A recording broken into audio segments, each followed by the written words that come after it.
Hello everybody, welcome back to Flames Pyro Art. We're going to be starting a new series of wood burning adventures. We're going to have a look at a different range of soldiers from different wars. I think this one may be from the Iraq War, Desert Storm.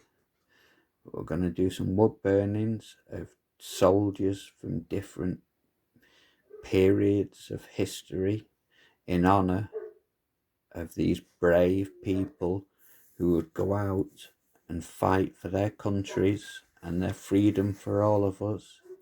So these are in honour and memory of all the brave soldiers in the world.